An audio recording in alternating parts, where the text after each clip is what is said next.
Beach FM, locals talking to locals. Yes, well, Gail Hall's jumped in to help out Jan because she's got a root canal. Yes, that's right. Yeah, painful. No, it can't talk with that in your mouth, Nigel.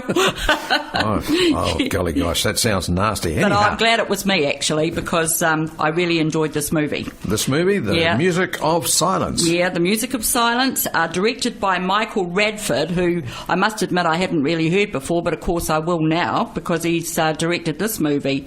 But it's a film based on the 1999 memoir in the form of a autobiographical novel. The story is told through Andrea Bocelli's alter ego, Amos Bardi, growing up on a farm in Tuscany. So Toby Sebastian, who actually played Amos in the movie, and I'll refer to him as Amos because it's the alter ego of Andrea. Okay.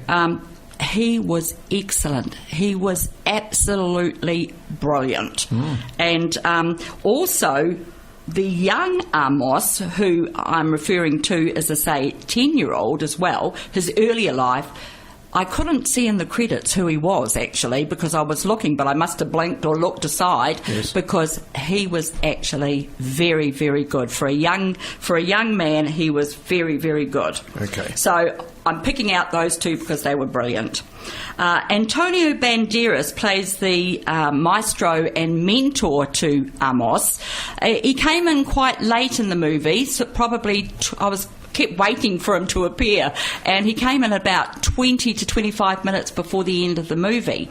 Now, he was responsible, of course, for leading Amos to his great career in the world of opera. So he was a sort of a late addition to the movie, but nevertheless, very good. So it's based on a true story, is it? It is based on a true story. Right. Yeah, very much so. Okay.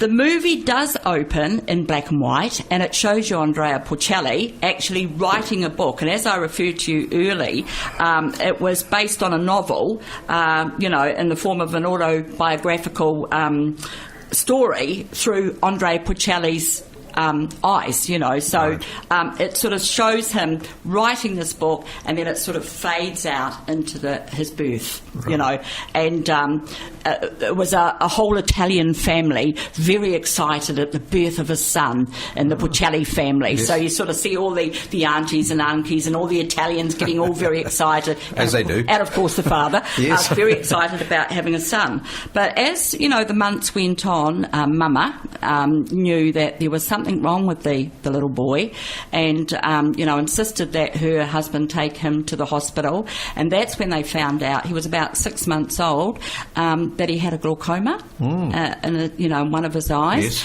and his other eye was probably going to suffer eventually too. So that was a very early on in his life that he had this, but he could see quite well out of the eye that was going to be affected later on in life anyway.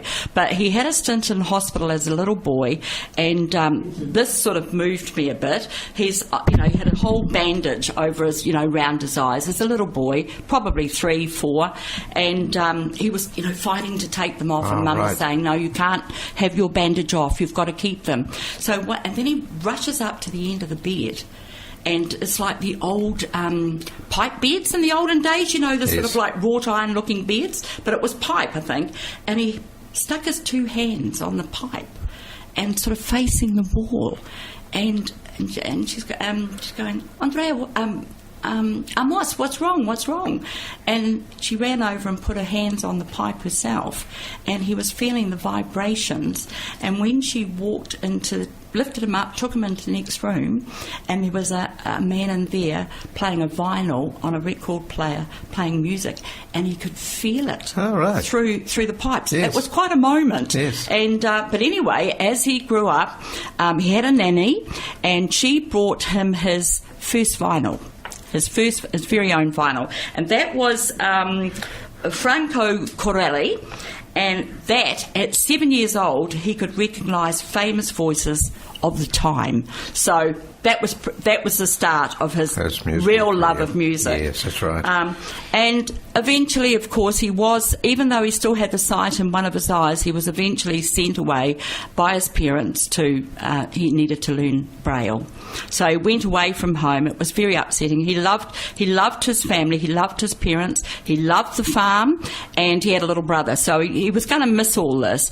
And I'm going to just add here, Nigel, that even though he was limited sighted, he was a very good equestrian.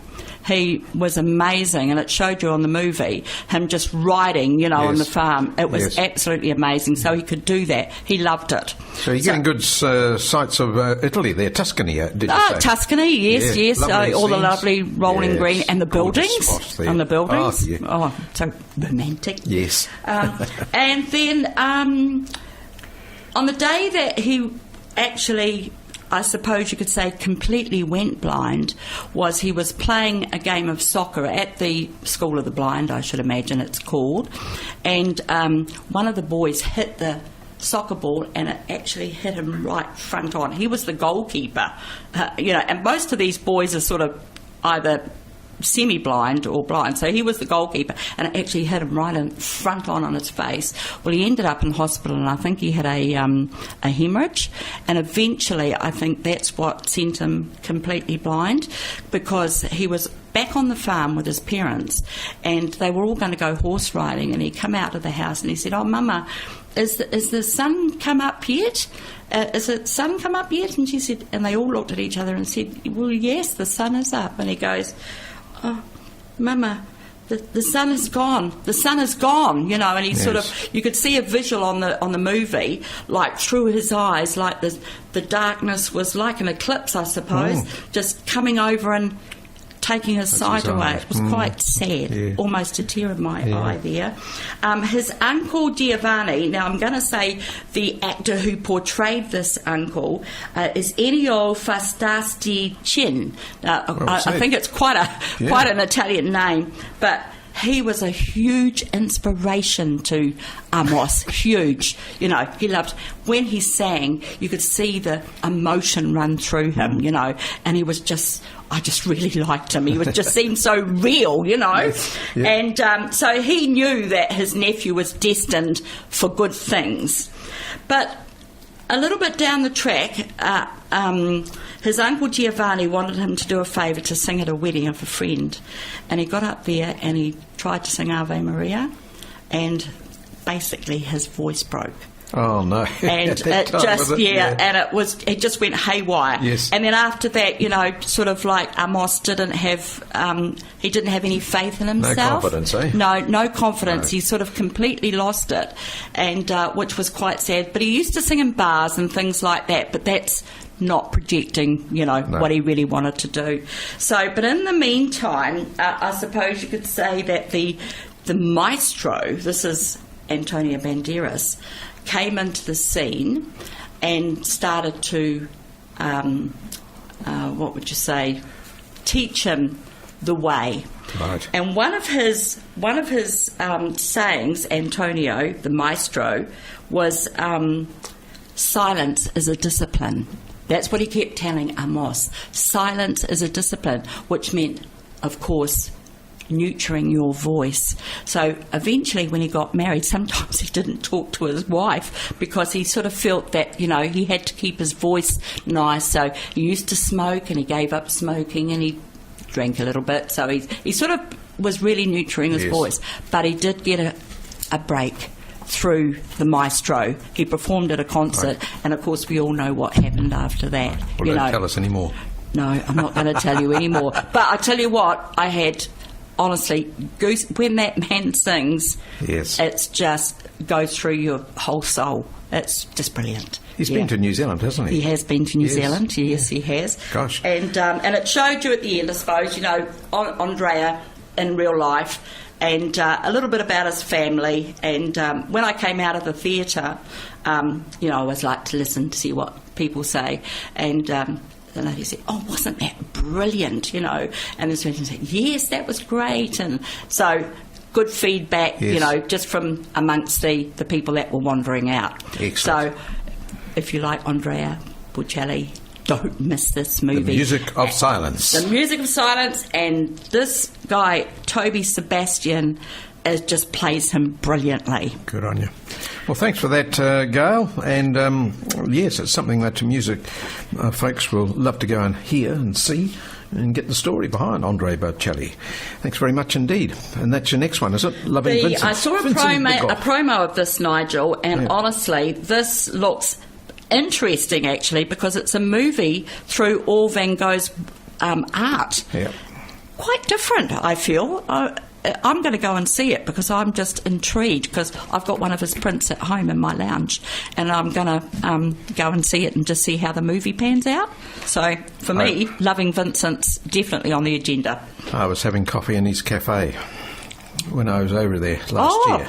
And in his town, and where he lived, his house is still there, and all that sort of thing. Oh, amazing. And where the hospital he ended up in, because he died at the age of 37. He was very young. Mentally. Chopped off his ear. Yeah, he had a brother called Theo. I'll have to go and see that one as well. Oh, I think, well, especially if you've been there, Nigel, I think it'll mean a lot to you. Will. Yeah. Thanks very much for that, Gail, and we'll see you in a couple of weeks' time or thereabouts. Yes, you will, Nigel. Thank you very much. Enjoy those films, folks, at Shoreline Cinema in Waekanae, Mahara Place, but make sure you make some bookings, because these films get booked out very quickly. But that film was beautifully reviewed by Gail, The Music of Silence, Andrea Bocelli. 106.3 Beach FM.